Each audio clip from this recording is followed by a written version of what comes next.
Welcome back to NBA Today. So Luka was undefeated against Wemby as a Maverick, and last night we got our first matchup with Luka versus Wemby, Luka in purple and gold, and here is how it went down. It wasn't the best night for Victor, but we did get a couple of highlights. Here we got a jam. Ronnie James made a business decision there. He's going to make highlights by accident.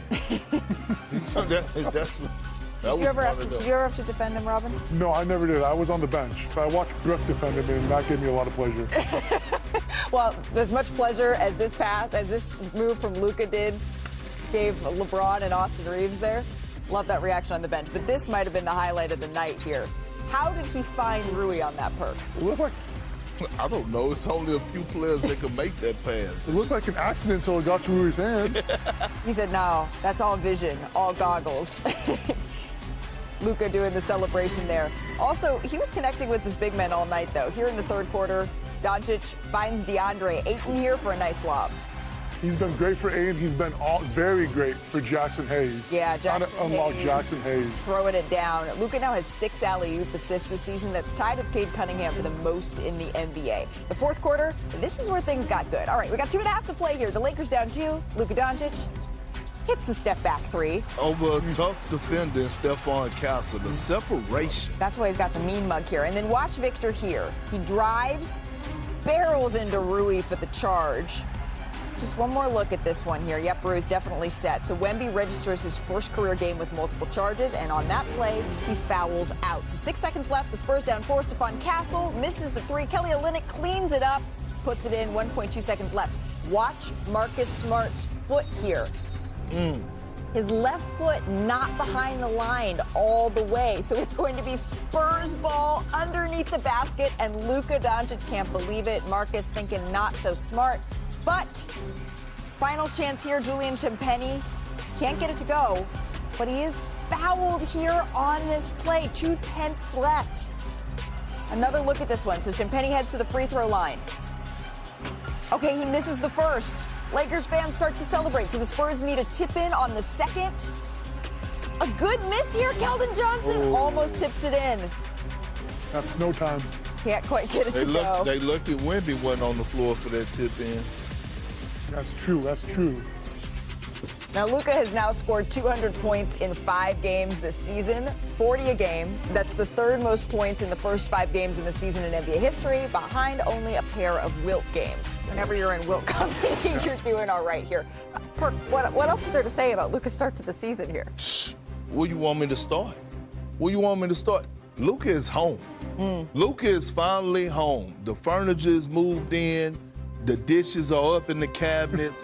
He's real cozy, and you can relate to this as men, you know what I mean? He's finally being able to lay on the couch, rub his feet together, and pass gas in his house. Damn it, he's getting it in. I didn't know that's the metaphor we were going with. And look, yes, he's going to have the points, the assists, the rebound. We get that. Last night, I was expecting Wemby to be the best defensive player on the floor. That happened to be Luka. 5 steals, 2 blocks. Luka Doncic all over the place, making the impact. I'm saying, Luka is really out here, and he's playing with this type of force, and he's on a mission. And we talk about the revenge tour. Yes, that was a prime example last night, primetime action, going against an elite team in the West and in the league in the San Antonio Spurs. What did you see, Robin? I saw the Lakers. They've been comfortable, and that's what you were talking about. Last season, you could tell Luka wasn't comfortable. Right. And this season, Yep. they're playing. I like to call it's snow time. It feels like, it's not quite showtime, but they've got something going on the court. It's fun. There's energy. And you're doing snow angels. That's the idea. Absolutely, yeah. There you go. Well, you mentioned that you thought Wemby was going to be the best defensive player on the floor. Luka Doncic put on a clinic, really, on both ends here. Wemby, he did go for 19 points, 8 boards, just 1 block, which by Wemby standards, all amongst his lowest outputs in these categories this season. So let's take a listen together to Victor on his takeaway from this game. Feels like the game is going fast somehow. Feels like the game has, as we got better as a team, and as all of us got better individually as well, it's like the opponents have stepped up in some ways defensively, and I feel in a way that the game feels fast right now. So we're gonna catch up on it, of course, but it's on us to see how quick. I always appreciate how insightful Victor is right after games, right? He was playing at an otherworldly pace to start the season. In the past 2 games, maybe he's come down to earth just a little bit. But again, this is all by Victor standards. So, Robin, when he talks about the speed of the game, can you tell us what that actually means when he says he feels like he's getting sped up?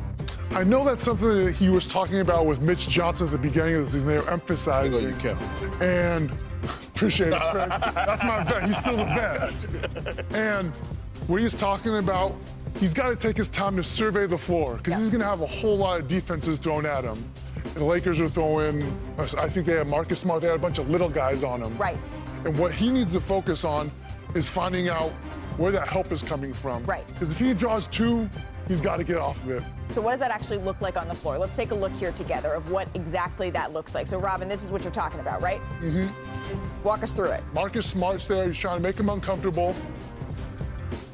And the second one, he catches it, you turn face. Young fella's pulled all the way over, and Keldon Johnson is wide open in the middle of the paint. But Wemby hasn't turned to face the basket. Right. And that's something I had to learn to do as a young big. Now, I was never at his usage rate, but just turn around, take a look, and survey the court. See how the defense is playing you. And then what do you see here, Perk? Well, one, look at the fight that Rui's putting up. Yeah. Okay, he forces him off the block. Look, this is part of being great. You're going to attract a whole lot of hands and bodies. So the trap is here. The next step is being able to make guys better. That pass is not it. Now, I will say this. This is what I expected, right? Teams are going to trap them. All great bigs have went through this and had to learn. De'Aaron Fox is going to help him in this category when he returns. I'm very curious. What it seems to me is that when he's saying the game is sped up, doubles are coming at him faster, right? That's what it seems like he's saying. And the worst thing in the world, and Big Robin to tell you this, is that we could battle with bigs up top all day. But when the guard's getting into your legs, that is a big man's worst nightmare. So again, it's about putting him in position of where he can't be doubled. You saw Michael Malone. He used to put Jokic at the free throw line. KD started going to the free throw line. So because it's hard to double at that angle, but you need a point guard out there on the floor. Right. Because Stephon Castle is young to help him and put him in those positions. Just help him get a little bit more organized. Do you feel the same way? I would think that, when you got a smaller guy on you, just turn around and shoot over him. It's not that easy. It's not something you're accustomed to. You're used to guarding a big guy, like Perk said. But when you get a guard, it makes you second-guess yourself a little bit. Here's what I know is going to happen, right? Because we know Victor, ultimate competitor here. What's going to happen next for Victor? He's going to study the film. He's going to obsess over how he can get better. That is what's going to happen next. I don't know what's going to happen next here, though. So why don't we play that game? What happens next? But this is a little twist. Get on this side. We're going to do a little Rolo edition here.